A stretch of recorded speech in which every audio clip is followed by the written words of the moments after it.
Me gusta mucho que los curadores hayan comenzado en esta fecha, en este momento cuando yo iba, es 1962, cuando yo iba en el último año de universidad.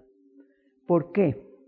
Porque realmente la facultad tenía unos profesores un poco académicos y en ese momento entró Antonio Roda de profesor. Y él tenía unas tácticas para hacerle ver a uno la modelo. Este es un cuadro hecho por mí, pero dirigido por él, porque llegaba uno y estaba la modelo, llegaba él y uno colocaba el papel o el lienzo y él decía, un momentico, yo lo hago primero.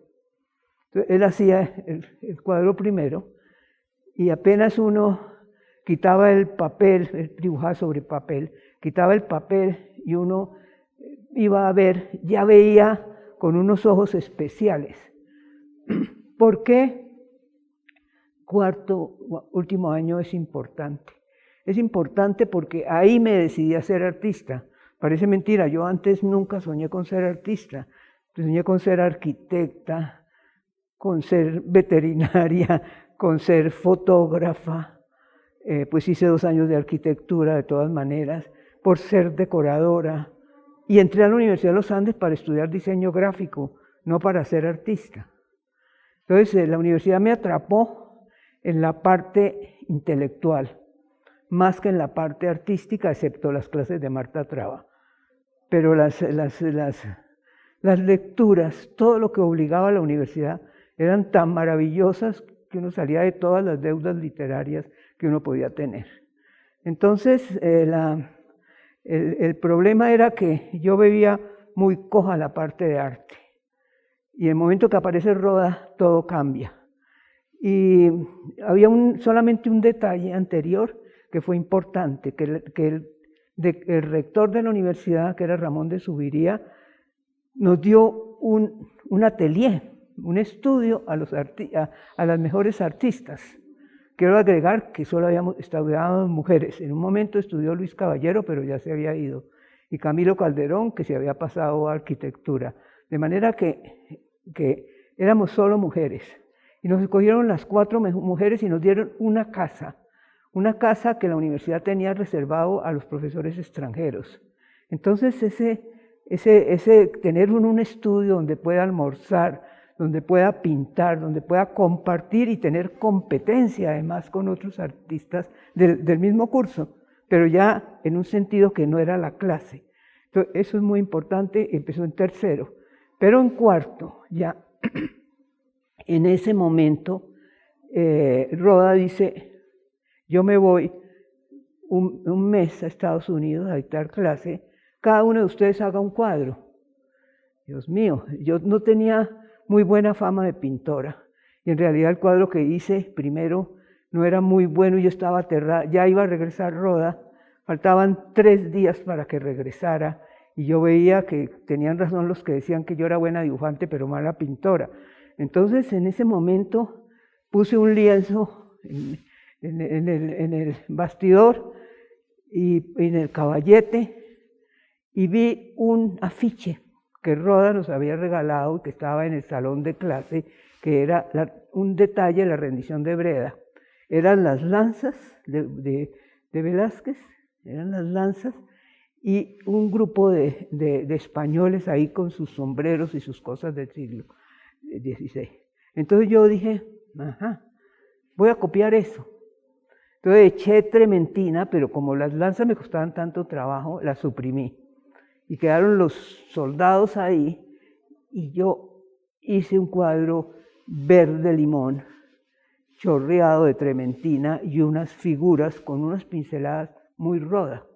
Entonces, en ese momento, yo creí que había encontrado una cosa clara en mi pintura, que yo no podía partir del natural, sino que yo tenía que partir de algo elaborado por otro. Y eso es importante. Yo caigo en cuenta, claro, es que yo no puedo pintar un salón, que era lo que había hecho, un espacio. Yo tengo que partir de algo dado. Y eso realmente se convirtió como en una filosofía de mi vida.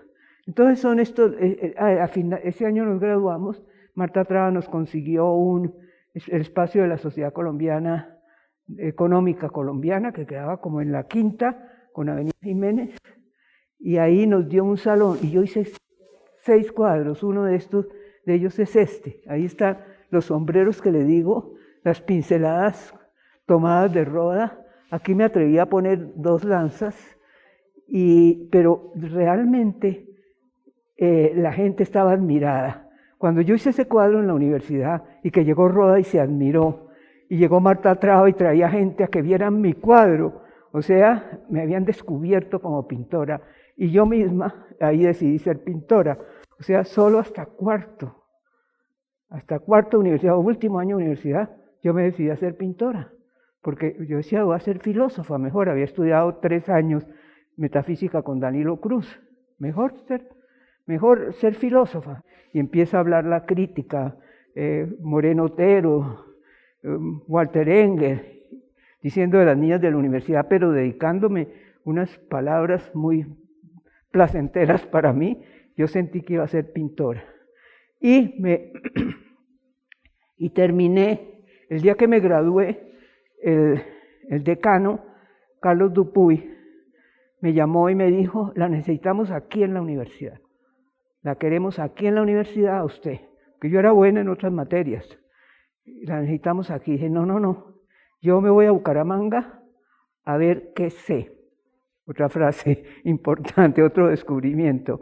Y me voy a Bucaramanga y entonces pinto las lanzas. Y estas ya son, fíjense cómo son de cuidadosas, ya es otra cosa. Yo quería saber, este es el primer cuadro que hago cuando llego a Bucaramanga. Y luego digo, bueno, pero yo no puedo seguir toda la vida haciendo las lanzas de Velázquez. Entonces yo había hecho la tesis de grado, unas tesis muy informales que le pedí a una Marta Traba sobre Vermeer de Delft. Porque yo vivía enamorada de un cuadro, desde que estudié arquitectura en la Nacional, yo estaba enamorada de un cuadro que era La encajera de Vermeer, que era un cuadro chiquito, como de 30 por 20, cuadro bellísimo. Y la primera vez que fui a Europa, en 1953 o 54, lo que hice al entrar al Louvre fue buscar por todo el Louvre ese cuadrito. No me interesó ninguna de las grandes obras ni esculturas del Louvre, sino la encajera. Y llegué y me paré frente a la encajera. Eso estoy hablando 10 años antes.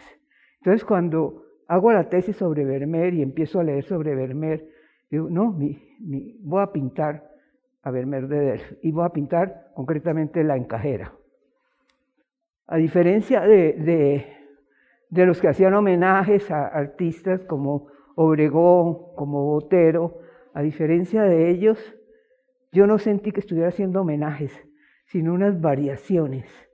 Estaba leyendo de lo espiritual en el arte y entonces sentía cómo el cuadro de Vermeer se iba a volver más abstracto. Entonces, ¿qué valía? El cojín, la borla del cojín, el hombro de la encajera. Y me fui volviendo casi abstracta. De pronto reaccioné, no, yo no quiero ser abstracta. Y tenía 2 libros de Vermeer, uno creo que era de François Mauriac, y en él volteaba la encajera para estudiarla. Entonces hago este cuadro. Este cuadro lo mandé a una exposición que hubo en la Tertulia, exposición de artistas, mujeres. Entonces me gané un premio con Nirma Zárate compartido y ese cuadro fue muy acogido, pero me empezaron a encasillar y decir que yo era fina e inteligente. Entonces, como algo raro había ahí. Tomaba algunas cosas como el verde de los almanaques piel roja, y al tener el verde de los almanaques piel roja, en lugar de colocar una señora fumando, como eran los almanaques, colocaba a la encajera. Tenía una ventaja sobre otros artistas jóvenes, que era los colores. ¿Por qué tenía la ventaja de los colores? porque si algo tiene dificultad alguien que se gradúa es lo caro que son los elementos. Entonces, pero un señor alemán supo por mi papá que yo había llegado graduada en Bellas Artes y me regaló cajas y cajas de colores que estaban ya todos podridos, pues ya eran unos tubos de plomo medio derretidos, yo no sé cómo no me intoxiqué en ese momento, y tenía todos los colores, pero la mayoría eran cromos, eran verde cromo, era amarillo cromo, entonces esos colores son como muy fijos, pero tenía hasta para botar, pues. Entonces no tenía ese cortapisa que tienen los estudiantes jóvenes de encontrarse de pronto con la parte económica. Entonces la encajera se va volviendo un sujeto, un tema importante, pero se va volviendo muy abstracta, una combinación de colores, era algo importante, pero estaba aburrida ya. Entonces cogí otro cuadro de Vermeer, que eran esas mujeres en su habitación, una habitación que le cae toda a ella la luz de la ventana y ella está leyendo una carta.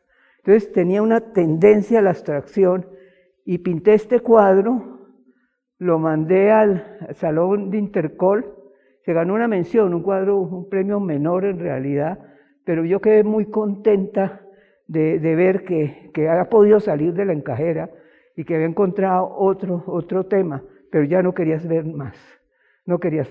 Entonces me empiezo a trabajar el tema de niños.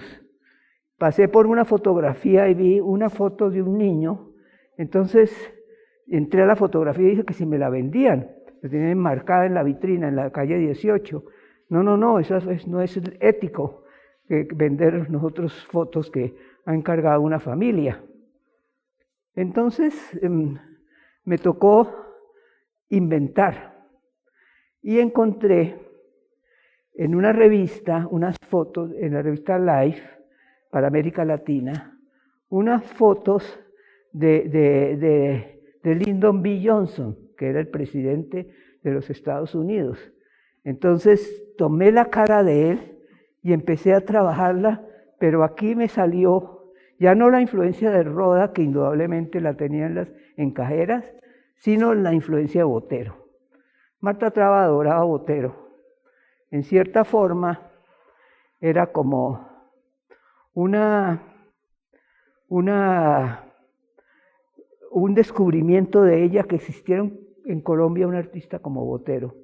Entonces nos hizo adorar a Botero y Botero, como saben, trabajaba muy bien el pastel, y entonces este es el primero de esos cuadros que hago y fíjense, todas las líneas son como líneas muy firmes de Botero y la cara, todo era la influencia. Entonces en Cali se forma una discusión muy interesante. Alfonso Bonilla Aragón, que escribía de arte, escribió un gran artículo sobre mi exposición, eran 15 cuadros, un gran artículo, y porque era como, me han descubierto en realidad. Entonces, él escribe el artículo y salen las contras y dicen, pero si Beatriz lo que está es copiando a Botero.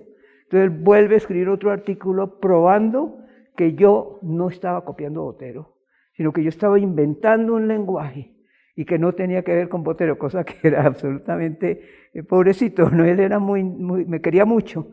Entonces empiezo a trabajar ese tema de niños y unas veces lo hacía con fotografías que yo tomaba, yo siempre tuve delirio por las fotografías, o por imágenes de prensa, pero no de revistas más que de periódicos. Sí, entonces en el 65 hago las niñas, ha hecho las niñas y me dedico a hacer más niñas. Por ejemplo, me inventaba cómo era Ethel Merman niña, y empiezo a trabajar niños, pero estaba en una crisis tremenda. Estaba en una crisis tan grande que yo decía, es que yo no quiero ser fina e inteligente, yo no quiero ser una señora que pinta. Porque en ese momento había muchas artistas mujeres, porque Marta Traba impulsó mucho la presencia de mujeres en el arte colombiano. y ella hace investigaciones y descubre artistas, las Tejada, porque Tejada no es solo Lucy, tres, había muchas artistas y Marta impulsa el difundir artistas mujeres. Entonces yo decía, yo no quiero ser una señora que pinta. Y estaba pintando a Ethel Merman, y ay, qué cuadro tan malo, cosa tan horrible, entonces yo estaba en una crisis, para resumir. Entonces lo que yo hago es, estoy ahí y de pronto llega el periódico El Tiempo, y en la página tercera había una foto chiquita, una foto de este tamaño, y tenía una pareja de suicidas en la laguna del Cisga. Y yo corté la foto, boté el periódico, como lo descubrimos más tarde con José, de que no me interesó leer ni saber ni qué fecha era, nada. Grabé con una tachuela el cuadro ahí y empecé a pintar los suicidas. ¿Por qué? ¿Qué respuesta me daba la foto? La foto ya había salido en El Espectador el día anterior, una foto bellísima que yo no conocí en ese momento, sino había esa fotico del Tiempo, pero el Tiempo era muy ahorrativo, esa era la página roja, les interesaba más todo el texto, todos los textos, y la foto era pequeña y muy simplificada. El Tiempo ahorraba mucho en tinta.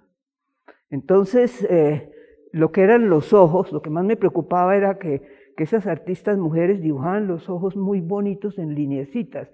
Yo no quería ser una señora que pinta.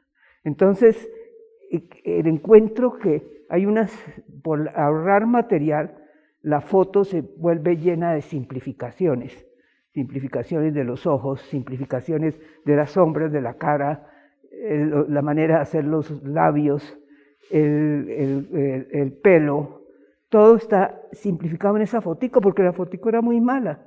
Entonces encuentro, este es mi lenguaje, es lo que yo busco, esa foto es lo que yo busco, yo la quiero.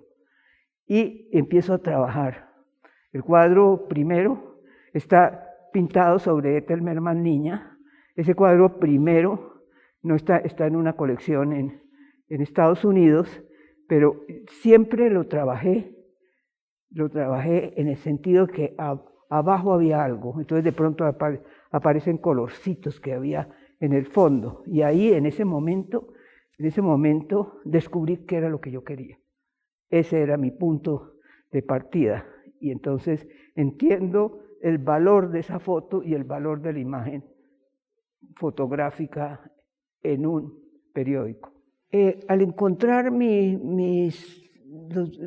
los elementos, que era lo que yo estaba buscando, y las simplificaciones, que era lo que estaba buscando, al otro día, después de haber puesto el cuadro en el Salón Nacional y que se ganó una mención compartida con Antonio Gras, me voy ese día por toda la Quinta, yo vivía en el centro, por toda la Quinta, la Sexta, a los almacenes de arte religioso. Todavía no he entendido ni me acuerdo por qué hice ese acto de búsqueda. Y fui a un almacén que quedaba en la Sexta con 11, y ahí encontré toda serie de imágenes, miré las imágenes, pero de pronto dentro de las vitrinas unas imágenes que era lo que yo quería pintar, y eran las láminas que hoy día conocidas gracias a José, las láminas Molinari. Esas láminas Molinari pues me llamaron la atención por varias razones. En primer lugar, el color. En segundo lugar, los temas. Los temas eran santos, o sea, cuadros religiosos, cuadros mitológicos, bodegones,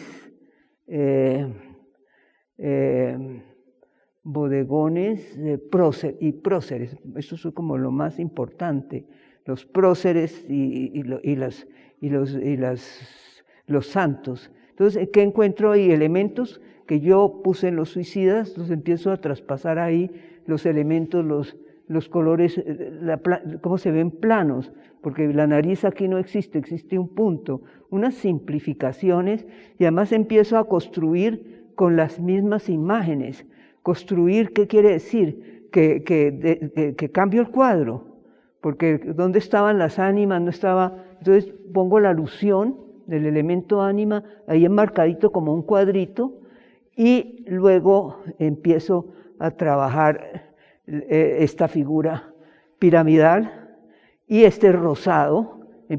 Ya había empezado a enmarcar los cuadros, entonces passepartout inventados, el fuego no es fuego sino rojo y verde. Todo eso se conjuga de una manera estoy construyendo un cuadro. Eso fue mi elemento. Las láminas Molinari, que yo creo que compré como 50, eran muy baratas, pero yo no sabía que el señor se llamaba Molinari, ni mucho menos, sino a mí me interesó fue la calidad. Y dije, esto es lo que yo quiero pintar. Y ahí viene un poco el problema del gusto, el problema que me ha planteado Sigrid, el problema del gusto en el sentido de que, ¿qué era para mí la intriga? ¿Por qué la gente coloca esas láminas en su casa? Hacen altares en los corredores de sus casas, colocan láminas en las alcobas, colocan láminas en los comedores. Ya todos sabemos por qué colocan la cena de Leonardo, porque son los apóstoles que van a cuidar la casa, van a impedir que se entren los ladrones. Entonces en todas las casas, por lo menos de Bucaramanga, está la imagen de la cena para que no se entren los ladrones. En distintos materiales, pues desde plata, gente muy rica, hasta las láminas Molinari. Entonces ese poder de la imagen en las casas es lo que me intriga, porque como dije una vez, a mí me obligaron, mi mamá nos educó en un buen gusto extraordinario. Mi mamá era muy fina y cuando nosotros estábamos viviendo en Bogotá, nos volvimos a vivir en Bucaramanga. La gente iba a ver nuestra casa porque las alfombras eran cubistas, las lámparas eran cubistas, los cuadros eran litografías francesas que no sé de dónde salieron, de manera que había un cierto refinamiento. Entonces, ¿por qué me empieza a intrigar a mí? ¿Qué era eso del gusto? Por eso eran los colores, eran las composiciones. Y yo me da cuenta que Molinari también componía los temas. Voy a tomar un tema de Rafael, el tema mismo de Leonardo, coloca a Leonardo metido entre los apóstoles y coloca un bodegón delante de la cena. Entonces, esa actitud de Molinari me llama hoy en día la atención, antes no. La manera de trabajar con las láminas Molinari, con la manera como trabajé a Bolívar, que le coloqué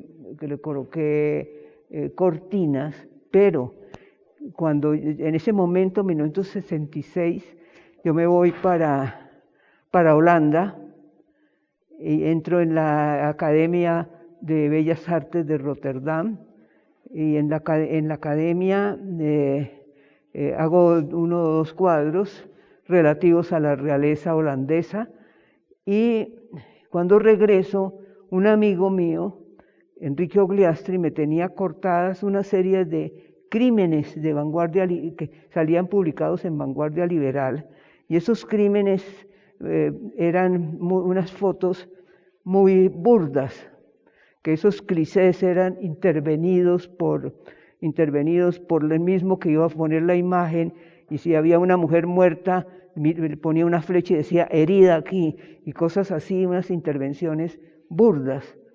Y él pensó que al pintar los suicidas del Cisga es que a mí me gustaba el tema de la muerte, y no era eso, ni de los crímenes, pero él me tenía solo esa serie de crímenes. Entonces empecé a trabajar en la casa, a no pintar tanto, sino a dibujar en un sistema que usan los arquitectos, que se llama el segundo original, y empiezo a trabajar en papel mantequilla. Me imagino que la cuchilla Gillette y la tinta china con plumilla se pueden convertir en un grabado en metal, que era lo que yo había aprendido a hacer en Holanda. Todo eso me empieza a interesar en los avisos de publicidad de Vanguardia Liberal. La característica de Vanguardia Liberal era que era más pobre todavía que el tiempo las imágenes, y más ahorrativos en tinta, y además la intervención de parte de las personas que trabajan ahí respecto a las fotografías.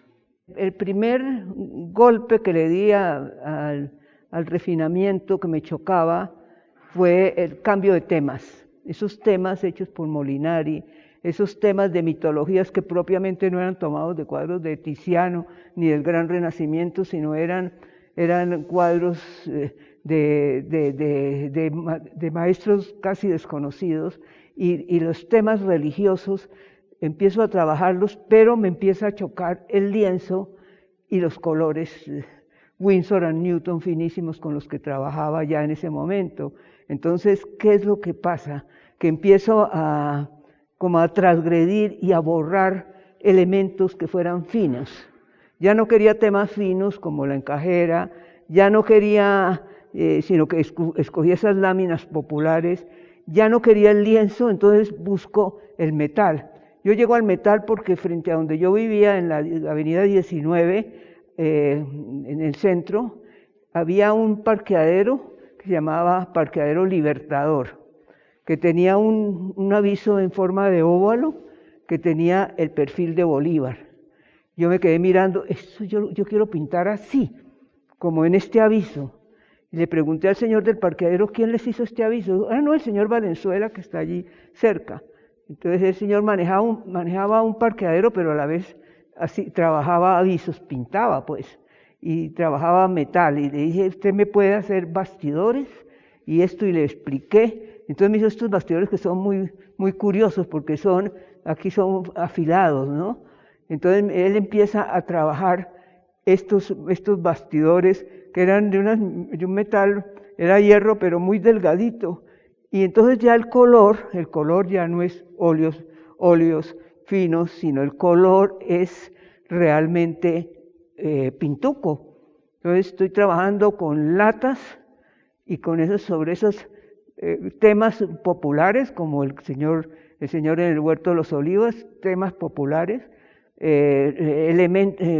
la tela fina, el lienzo fino, lo cambio por metal no muy fino, y los colores de Winsor & Newton se cambian por pintuco. Es un gran salto realmente, y empiezo a trabajar y a producir todas las láminas que se me ocurrían y que me encontraba con esos elementos. Yo me acuerdo que cuando yo empecé a exponer esas obras así, Barney Cabrera me llamó la atención. ¿Qué le está pasando? Todo el mundo estaba muy contento, aunque yo era fina e inteligente. ¿Qué le está pasando? Mire, este perro le quedó mal, mire esto. Él no se da cuenta qué estaba pasando por mi cabeza y qué era lo que yo quería. Encontré un día en un almacén una cama. Era un almacén que quedaba en Los Mártires, y habíamos ido con mi marido a comprar unos cementos, esos materiales de los arquitectos, y vimos la cama esta misma cama, recostada al lado de la puerta de entrada del almacén de la señora, era como una tienda. Entonces dijimos, ¿qué es esto? No, son unas camas, se llaman camas radio, y porque aquí hay para poner el radio. Y bueno, ¿y qué hacemos? Yo quisiera, y le pregunté a mi marido, ¿la compramos? Me dijo, sí, comprémosla. Y pues toda esa manera de llegar al edificio donde vivíamos nosotros con este mueble. Entonces entramos a la casa, puse los dos elementos, y tenía 3 elementos que eran unas barras y el cabecero y el piecero. Los recosté en la pared y resulta que encima había yo colgado un cuadro del Señor de Monserrate que yo había pintado sobre metal.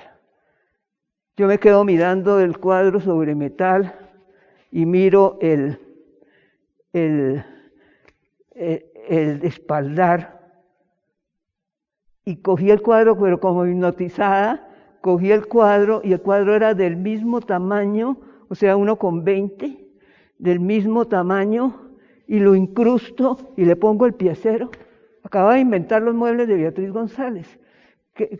¿Cuál era el elemento transgresor? Sí, pero además el objet trouvé, pero es un objet trouvé distinto del de Duchamp, en el sentido que Duchamp coge una cosa tecnológica y una cosa industrial, y esto no era industrial totalmente. Entonces un objet trouvé intervenido, porque la cama había sido construida por otra persona. Entonces son dos objetos. Lo que me llamó la atención a mí de la cama era que era falsa, pues era imitando madera. Esto es imitando las vetas de la madera. Pero es que es una epifanía, es el momento en que yo miro el cuadro, yo miro el espaldar, me doy cuenta tal vez que era del mismo tamaño, lo incrusto y quedó. No había otra cosa, había inventado algo que era muy distinto y que era muy, muy transgresor. Y yo lo que quería era algo que ya no vale la pena hoy en día, que era ser original. Yo quería hacer cosas que nadie hubiera hecho. Y por eso llego a los muebles y empiezo a comprar muebles de metal, a recorrer todo el centro, a ver que ellos fabricaban mesas de noche. Resuelvo con mi marido empezar a diseñar nosotros muebles. Hay una cama aquí que es una mesa diseñada por nosotros. Y de todas maneras, llega un momento en que se fatiga el lenguaje de los muebles de metal, y entonces comienzo a encontrar en los anticuarios muebles de madera que en ese momento no eran muy apreciados, que eran los muebles Art Deco. En ese momento nadie le llamaba la atención si eran muebles, no valían nada. La gente estaba votando eso por comprar muebles modernos. Entonces esto era una cosa que empiezo a traer estos muebles y ver qué imagen les colocaba. Si allí cuadraba el Señor de Monserrate, en este mueble no cuadraba el Señor de Monserrate. ¿Qué podía cuadrar ahí? Pues Rafael, el gran Rafael del Renacimiento, pero visto como si fuera un espejo. Y aquí tenemos, por ejemplo, este mueble era de mi casa, y era un mueble que yo vi de pronto y dije, es preciso para la Mona Lisa. La Mona Lisa acababa de viajar al Japón, los japoneses habían inventado un sistema para que ella hablara y dijera, me llamo no sé qué y tengo 16 años, tenía 16 años cuando fue pintado mi retrato. Entonces ese mueble utilitario, este mueble se puede usar, la diferencia entre el tocador, que uno no se puede mirar en ese espejo, y este es que este sí es utilitario y se puede tener en la casa y se puede usar, como las mesas que yo hacía también se podían usar.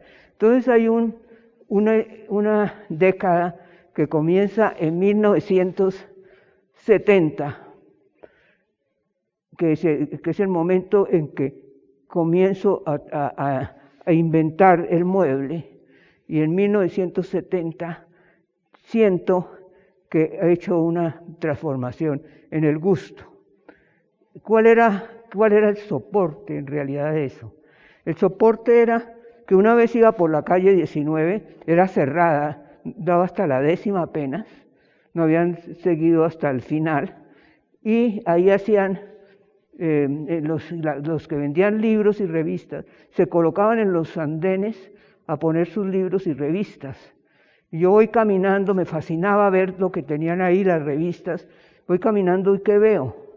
Veo el cuadro más refinado de Vermeer, un cuadro de un azul maravilloso. Lo veo ahí, todo dañado, todo lleno de polvo, y me quedo mirando cómo este Vermeer, ¿por qué está aquí? Entonces me invento una teoría, o sea, que a nosotros, ¿cómo nos llega el arte universal a los países subdesarrollados? ¿Cómo nos llega el país de esa manera? Entonces, en ese momento yo siento que en un país subdesarrollado estamos viendo obras de arte que no son en realidad la obra de arte, sino es otra cosa. Tengo la sospecha de que nosotros nunca vamos a poder ver bien la Mona Lisa, ni bien a Rafael, ni menos bien a Vermeer, porque en esa revista, y lo que era más diciente de esa revista, era que el boletín en que estaba ese Vermeer exquisito se llamaba Boletín de Educación Sexual. O sea, la gente que quería buscar informarse sobre la educación sexual, tenía que comprar un Vermeer, pero un Vermeer trasnochado, dañado, y esa era la manera como nos llegaba a nosotros, colombianos subdesarrollados en ese momento, el arte universal. Pues todo ese ejercicio, no solo de las láminas Molinari, sino de encontrar, por ejemplo, esas revistas viejas, maltratadas, a la venta, y me empiezo a aficionar por guardar cosas y por cortar periódicos. Llega el momento, en el 78, en el cual sale elegido presidente Turbay, Julio César Turbay Ayala, que empieza a hacer desde su primer día de gobierno unas acciones que me llamaron la atención por relación con el gusto. Dice, me voy a Arabia a encontrar mis antepasados. Y no tenía nada de eso, me voy. Todo lo que hacía me parecía que tenía que ver un poco con esa manera de influir el gusto en el público.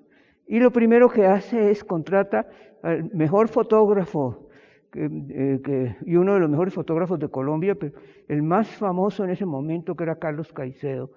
Entonces lo contrata para que lo retrate con toda su familia, con sus hijas, con los maridos de sus hijas, con los nietos, con la esposa, y un gran retrato. Es una gran fotografía de Carlos Caicedo, pero yo creo que él no se dio cuenta, Carlos Caicedo, que estaba haciendo el papel de Goya en cierta forma. Estaba ante el momento en que Carlos IV le pide a Goya que le haga el retrato de familia. Entonces lo retrata, pero entonces como no lo hizo él, como Carlos Caicedo no se dio cuenta, yo sí resolví hacerlo. Dije, yo quiero ser el pintor de la corte. Él hubiera sido el fotógrafo de la corte, pero yo quería ser el pintor de la corte. Entonces, en ese momento, al querer ser el pintor de la corte, me traía ciertas cuestiones. ¿En qué sentido? Goya, cuando pinta la familia real de Carlos IV, se tuvo que plantear el comportamiento de Carlos IV, el comportamiento de la corte, y en el cuadro se notan ciertas cosas compositivas que piensan que Goya se está burlando del rey o Goya está enalteciendo al rey. Entonces, son planteamientos de un artista político. Yo en ese momento, sin querer, solamente por cortar imágenes que me parecían como cómicas y eso, en ese momento de ese enfrentamiento con el gusto, me doy cuenta de que me estoy inmiscuyendo en unos terrenos políticos. Y realmente es para mí uno de los momentos claves, porque ese gobierno se caracterizó por instituir o por poner en vigencia o inventar el Estatuto de Seguridad. ¿Qué era el Estatuto de Seguridad? Era un estatuto que estaba buscando a toda la gente que podía estar relacionada con Cuba, porque Turbay, desde que fue canciller, se caracterizó en otros gobiernos que no era el de él, sino él era el canciller, romper relaciones con Cuba. Entonces, personas que tuvieran que ver con Cuba eran culpables. Felisa Burstyn había viajado a Cuba, hecho una exposición de chatarra. Trajo las chatarras, le pusieron presa porque esas chatarras, se imagina, por el Estatuto de Seguridad, que eran unos cañones que iban a disparar al Palacio Presidencial. Entonces, el Estatuto de Seguridad era algo que aterraba. A García Márquez lo iban a poner preso y le advierten, hay una conversación buenísima en las biografías de él, cómo está en un sitio y le dicen, usted tiene que irse del país ya, esta tarde lo van a poner preso. Y él se fue para México, se quedó allá. Entonces, pues, ¿qué digo? Ese estatuto me empezó a cuestionar, a darme vueltas en la cabeza, y un día salió una foto que representaba una fiesta de Turbay con sus amigos, en honor del jefe y el que había creado el Estatuto de Seguridad, Camacho Leiva. En honor de él, y le cantaban Guadalajara, y al cantarle Guadalajara, le decían que él, que regresó de Roma y que ha creado la maravilla, la paz en Colombia, todo eso. Y entonces veo la foto y digo, voy a hacer una serigrafía, porque otro elemento que acompaña a los muebles era hacer serigrafías. Entonces voy a hacer serigrafía, mire, y si puedo agrandarla así, y de pronto miro que en la parte de arriba de la foto había unas cortinas muy de moda, de colores fuertes. En ese sitio donde estaba Turbay con sus amigas y sus amigos, había una cortina. Y dije, no, si el señor de Monserrate está acostado en la cama en la cama, unos gaticos en la mesa, en la mesa, los bodegones en la mesa, todo estaba una cosa, la cama en la cama, la mesa en la mesa. Entonces, ¿qué es? La cortina en la cortina. Entonces me voy a una fábrica de cortinas y el señor dueño de la cortina, dueño de la fábrica, me dice, un momentico, y yo dije, me van a decir que no, ya me han dicho en una fábrica que yo quería hacer algo que no, me van a decir que no. Entonces se fue y volvió con otro señor y dijo, este señor estuvo en las fiestas de Cúcuta, donde el presidente se portó muy mal, y mandaron una carta a la sociedad de Cúcuta pidiendo que el obispo y el arzobispo intervengan para que el gobierno demuestre una moral, demuestre un comportamiento. Eso no es digno de un presidente. Entonces, y me dice, no solamente le hago la cortina, sino no le voy a cobrar. Y de esa manera me hizo como 120, 130, 140 metros de colores de monocromo o de colores así, pero lo que salió todo fue por ver la cortina en la cortina. Y en ese momento esa cortina para mí tenía que ver con la decoración. Cuando yo expuse la cortina y cuando expuse los primeros dibujos de Turbay, que los expuse con el televisor que está aquí, esos dibujos llamaron de Palacio y preguntaron, ¿qué es eso? A Zenet, que era de las dueñas de la galería, dijo, vengan a ver. Entonces, pero cuando expuse la cortina, estaba la galería llena con la cortina, con el dibujo, con todo eso. Eso fue un poco fuerte y yo sí vi que la mayoría de la gente que estaba en la fiesta de inauguración, no los conocía yo. Me dijeron, esos son tiras, o sea, detectives. La sala estaba llena de detectives, yo no me daba cuenta, pero nunca me dijeron nada, nunca recibí una carta. Actualmente, hace unos años recibí una carta protestando de la viuda de Turbay, pero no más. En la década del 50, mi hermana me trajo además un libro de Picasso, el libro de Sabartés sobre Picasso, el que Sabartés era el secretario de Picasso, y había una reproducción ahí del Guernica. Yo lo miré y en el fondo pienso que me pareció tan desteñido que yo hoy día invento que me pareció que era en blanco y negro el Guernica, y no esos grises tan maravillosos que tiene. Pero ahí fue cuando conocí Guernica. Entonces, como había hecho obras del arte universal, como había hecho modernas, antiguas, Manet, Monet, había recorrido todo un panorama. Entonces, en 1977 fui a Cuba con un grupo de artistas que íbamos a exponer allá. Entonces, ya en Cuba me preguntaron, bueno, pero usted que ha hecho tantos cuadros de la pintura universal, ¿qué piensa seguir haciendo? Y yo dije, el Guernica de Picasso, 1977, pero es que estoy buscando en qué materiales. Yo quería, porque tenía una cierta inclinación hacia la ornamentación de las casas en Bogotá. Me llamaba mucho la atención de los barrios cerca a la Universidad Nacional, que siempre tenían como un damero. O sea, el damero era una especie de decoración aprendida por los maestros constructores. Entonces, se me ocurre que el cuadro, en primer lugar, si yo hiciera Guernica, tenía que ser en baldosines de cerámica. Pero cuando hice la proporción, esto creo que son 12 metros, no tenía las proporciones del cuadro de Guernica, era a veces más cuadrado. Entonces en ese momento me vi abocada, bueno, ¿qué hago? Entonces le añadí estos dameros, pero solo como un recuerdo de las ornamentaciones que tienen que ver con el gusto de cómo la gente ornamenta sus casas.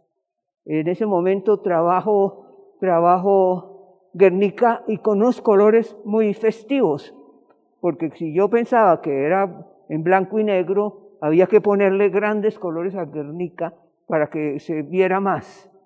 De todas maneras, esa fue la última obra que hice, si bien la concebí en 1977, y ese mismo año conseguí submaterial para cielos rasos que tiene esos cuadrados incisos. Si en ese momento yo había encontrado el material, de pronto decía, bueno, ¿qué colores? Entonces pasaba por unas casas en Bucaramanga que estaban hechas por esos arquitectos que creían en la unión de las artes, y esos arquitectos, al creer en la unión de las artes, se volvían, trabajaban en cerámica y hacían obras. Ahí vi los colores, en una fachada de una casa, vi unos baldosines esos son los colores de Guernica. Entonces es un proceso, primero el nombre. Estoy en Cuba y me dicen, ¿cómo lo va a llamar? Había visto muchas fábricas socialistas. Mural para fábrica socialista. Bueno. Y entonces, y luego, ¿qué colores voy a poner? Esos de Bucaramanga. ¿Qué material va a usar? Ese de los cielos rasos. Entonces, todo un proceso que desde 1977 hasta que se realizó en el 81, al tiempo con la cortina de Turbay había una gran diferencia. Yo por un lado haciendo Guernica, pero al mismo tiempo pintando a Turbay en una cortina. Bueno, esta es una obra hecha expresamente para la Bienal de Venecia. En ese momento es cuando logro escribir qué es lo que yo busco, por qué hago estas cosas. Yo iba por la avenida Jiménez y hay unas vitrinas donde venden cosas de comer, coquitos, salchichón, arepas, toda una cantidad de cosas típicas. Y en un pequeño cubo estaba recostado la Salvat, que tenía en la carátula el almuerzo sobre la hierba. ¿Cómo es posible que el almuerzo sobre la hierba, eso tan maravilloso que iban a buscar los impresionistas con el almuerzo sobre la hierba en su mente, cómo es posible esa búsqueda de ellos de la naturaleza esté compartida con coquitos y con salchichones? Eso no puede ser. Entonces dije, voy a hacer una carpa de circo para la Bienal de Venecia, a la cual había sido invitada, y establecí que era claramente cómo se ve la obra de arte en un país subdesarrollado. Ya quedó absolutamente claro eso. Entonces, los tamaños nunca me dieron qué sala iba a estar, y hago esta cosa inmensa, yo sola en una bodega pintando día y noche. ¿Cómo es posible que llego a Venecia y la sala era chiquitica y curva?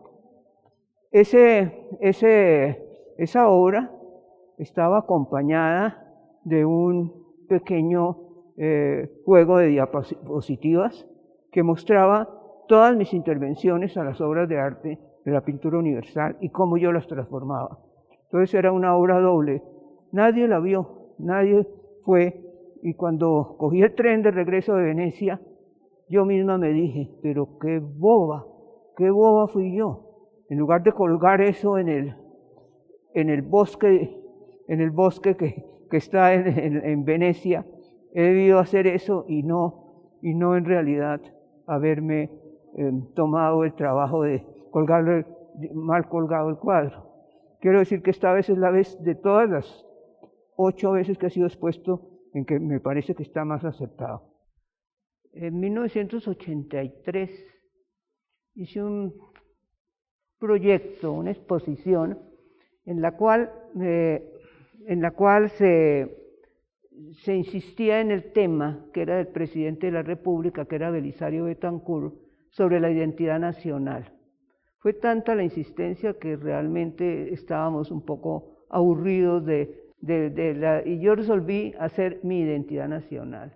Pues hice los zócalos de la comedia y la tragedia, o sea, Colombia se mueve entre la tragedia y la comedia, y resolví hacer un papel de colgadura respecto al indio amazónico, que era un personaje que decía, que ayudaba a la gente a vivir, y en ese momento la situación política era muy delicada, y él ayudaba, y los presidentes, todos, es una cosa como desde los 60,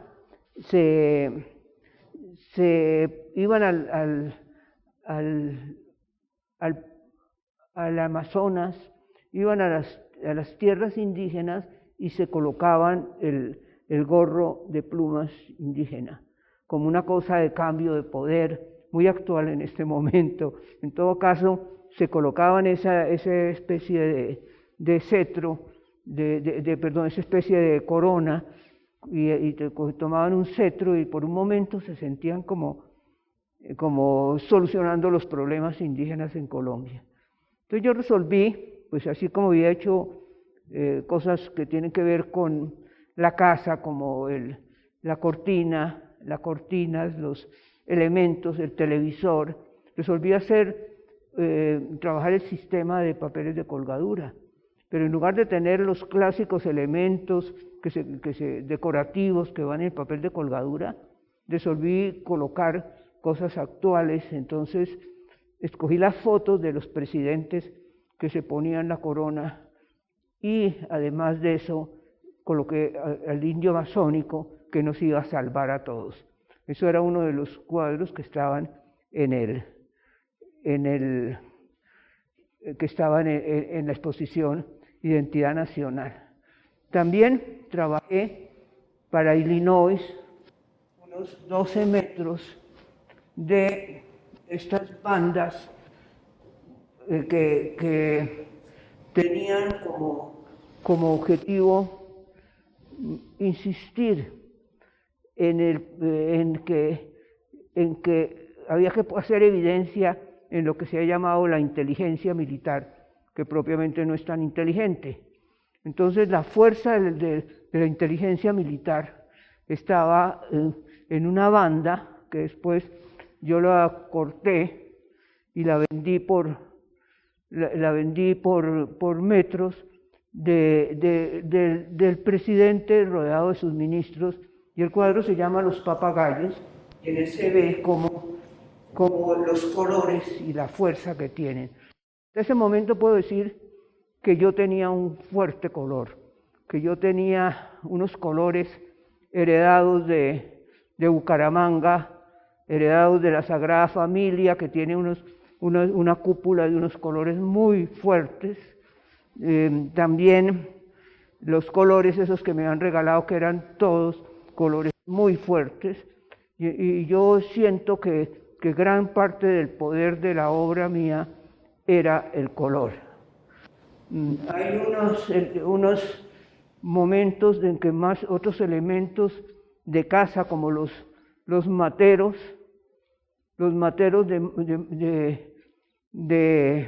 para colocar matas, los convierto en pedestales de esculturas, siempre hablando de una cosa pseudopolítica o a veces no totalmente política, como las tragedias de Colombia, y en la tragedia de Popayán, en la cual cojo elementos que están en los parques, que son las llantas. Los parques siempre ponen, y esos son los colores de las llantas. Y acaba de pasar el terremoto de Popayán, entonces hago un túmulo funerario. Hay una relación con la funebria, hay una relación con lo fúnebre. Y ahí se ve que empieza a hacer una serie de elementos entre decorativos alusivos al gusto popular. A la gente le gustan los materos con cara de indio, hago materos con cara de indio. A la gente le gustan las llantas para poner los límites y los colores blanco, verde y realmente naranja, coloco eso. Un momento muy grave político que culmina con el incendio del Palacio de Justicia. En el Espectador, creo, salió una fotografía en el cual el presidente Belisario Betancur está rodeado de sus ministros en el Palacio Presidencial con toda la ornamentación de flores y eso, y los ministros le están diciendo: estamos viviendo un momento histórico, señor presidente, pero no se dan cuenta que en el Palacio de Justicia se estaba quemando la justicia, se estaban quemando la gente más sabia en justicia en Colombia. Él no se daba cuenta porque todos le decían, lo tenían rodeado y le decían: estamos viviendo un momento histórico, pero no se dan cuenta que hay que contestar el teléfono y decir y salvar a la justicia. Es un momento muy grave, de los más graves del país, y eso hace que de ahí en adelante cambie mi color. Mis colores fuertes, se eliminan los naranjas que tenían los papagayos, los militares, se eliminan los colores, los azules muy fuertes, y queda solo un verde como nostálgico, y el vino tinto y otros colores, pero muy escogidos, muy refinados y muy lejos del color que yo antes había usado. En 1992 se conmemoraron los 500 años del descubrimiento de América. Yo estuve pensando qué se podía hacer, ¿no? Y encontré en una fotografía de una inundación, en el fondo por allá como una figura remando. Entonces resolví cogerlo como tema, y ese tema hacer 500 serigrafías del remero, y esas 500 fotografías, o sea, una por año, era realmente un proyecto que era muy impresionante porque quedaba toda la galería llena con esos cuadros, y para hacerlos hice como 3 bocetos, un dibujo y 2 óleos, y esos óleos les hacía intervenciones. Por ejemplo, acá aparece la música, o sea, los indígenas habían usado por los siglos de los siglos la música. Entonces aparece la música, aparece también la presencia del negro que llega después del descubrimiento, y toma un recurso que es las cortinas. Las cortinas los vi en unas fotos de Benjamín de la Calle, en las cuales las personas que iban a retratarse tenían que colocarse en medio de las cortinas, y también había una barca falsa en las fotos de Benjamín de la Calle, una barquita falsa. Entonces tomé elementos de Benjamín de la Calle, el gran fotógrafo antioqueño, en el cual aparece la barca falsa y las cortinas, como para dar la sensación de que esta conmemoración realmente se amerita una gran fotografía. Pero en la situación política del país estaba muy mal, y la guerrilla asalta en 1996, asalta un campamento. Es una venganza de tiro fijo respecto a un asesinato que ha sucedido, una masacre que ha sucedido, en que han matado unos estudiantes en Bogotá por creer que participaron en el asesinato de Gómez Hurtado. Entonces, la guerrilla resuelve vengarse de esos militares y había un campamento con 120 militares y esos 120 militares, 60 fueron asesinados y 60 fueron llevados a esos campos de concentración que tenía la guerrilla. Y es la primera vez en Colombia en que las mujeres salen a la Plaza de Bolívar a llorar y a pedir por sus hijos. Las que tienen los hijos vivos, que se los devuelvan, los otros que les devuelvan sus cuerpos. Entonces ese acto, yo quería conmemorar ese acto de valentía de las mujeres de salir, y que eso lo habían hecho en Argentina, pero en Colombia rara vez se había visto que salieran en grupo a mostrar y a llorar. Entonces me tomo el gesto de colocarse de una foto, de colocarse las manos en la cara, y de una foto mía que yo tenía también con las manos en la cara, y empiezo a trabajar las mujeres, pero las mujeres son, por ejemplo, estaba con unos vestidos muy abigarrados, muy bonitos, pero ellas van de todas maneras, todas tienen las manos sobre la cara. Era una exposición de 35 cuadros, y el último cuadro me representaba a mí misma con desnuda, llorando, o sea, despojada de todo, con las mismas cortinas de Benjamín de la Calle, pero colocada ahí, llorando, pensando en todas esas mujeres. Es una exposición muy conmovedora que hice, y una exposición que la gente, después de ver los 35 cuadros, salía llorando y se hacía conciencia de lo que era el país. Es el momento en que aparecen como ciertas profesiones nuevas. Estaban los buscadores de cadáveres que van por los ríos con unos palos tocando a ver qué encuentran. Están los predicadores, estos eran unos de indígenas norteamericanos que vienen a predicar a la selva y que son asesinados. Entonces es todo un lenguaje nuevo que estoy trabajando, y una vez encuentro que hay que buscar esas profesiones, aparece la profesión de carguero.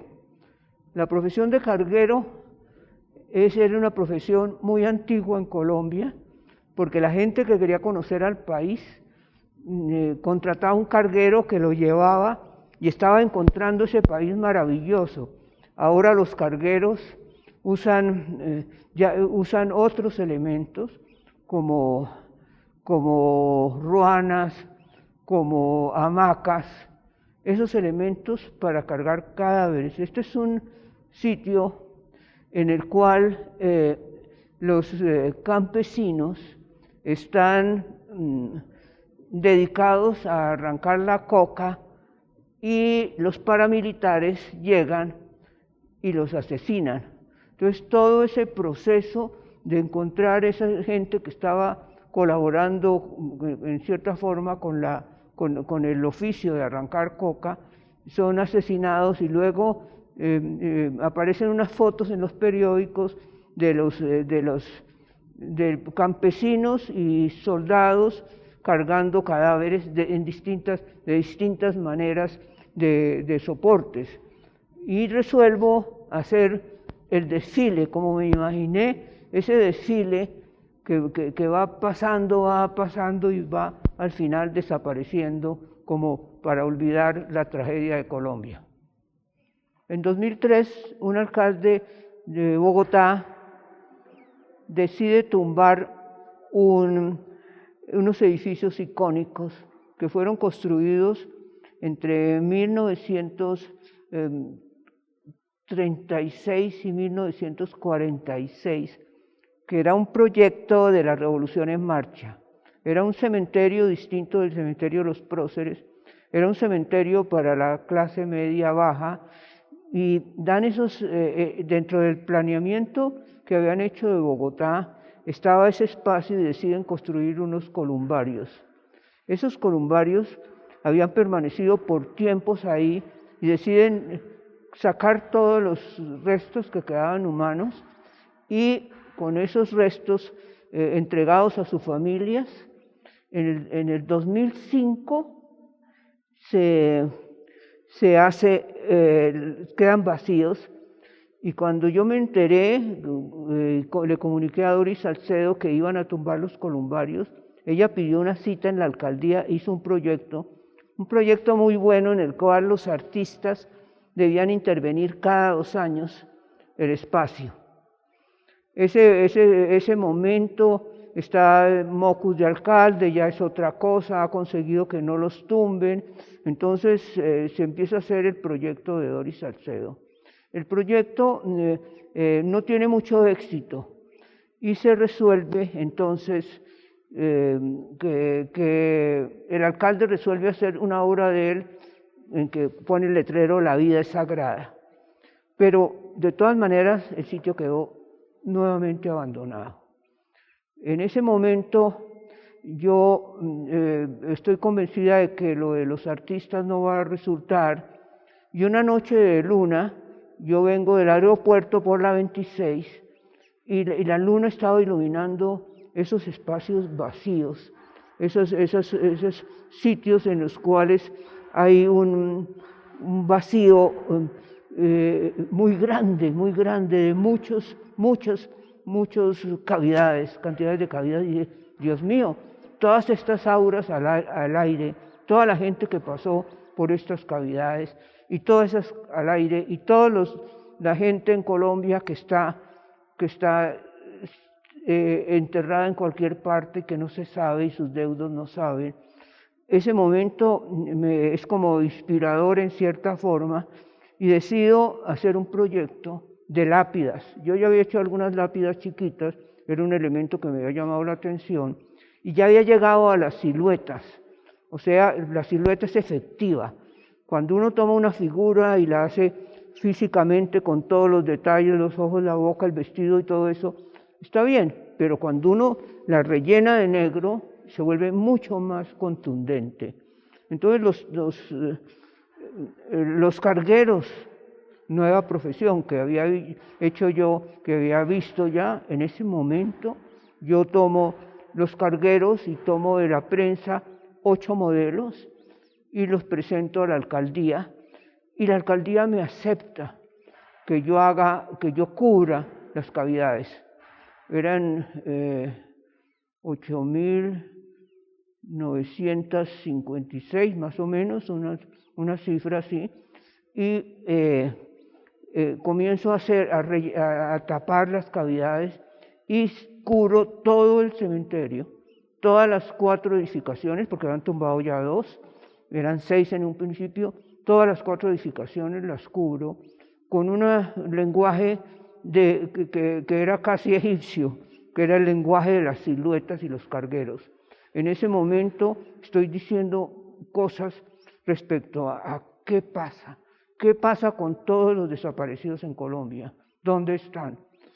Yo creo que debe haber un sitio en el cual se congreguen las auras, y en lugar de estar esas auras al aire, se congreguen y hacen que esto se convierta en un monumento para el duelo. Ha sido una lucha muy grande, pero ha sido una lucha en la cual afortunadamente se ha encontrado solución. Cuando vino el proceso de la paz, los periodistas me preguntaban: ¿qué va a hacer usted si se le acabó el tema? Y no, el tema no se acaba para un artista. Yo estaba haciendo, unos cuadros que llamaban la atención sobre ciertas situaciones, pero hoy en día pues siguen los migrantes venezolanos, que los migrantes venezolanos se diferencian de los europeos. Los europeos son muy finos, llevan pequeñas bolsas en las cuales llevan sus monedas y sus joyas, pero cosas pequeñas. En cambio, cuando viene la primera avalancha de migrantes venezolanos que atraviesan ríos y caminos y trochas, llevan neveras, llevan tanques de agua, llevan camas armadas. Entonces, es un lenguaje completamente distinto, un lenguaje, si se quiere, estrambótico. ¿Cómo van a hacer eso, no?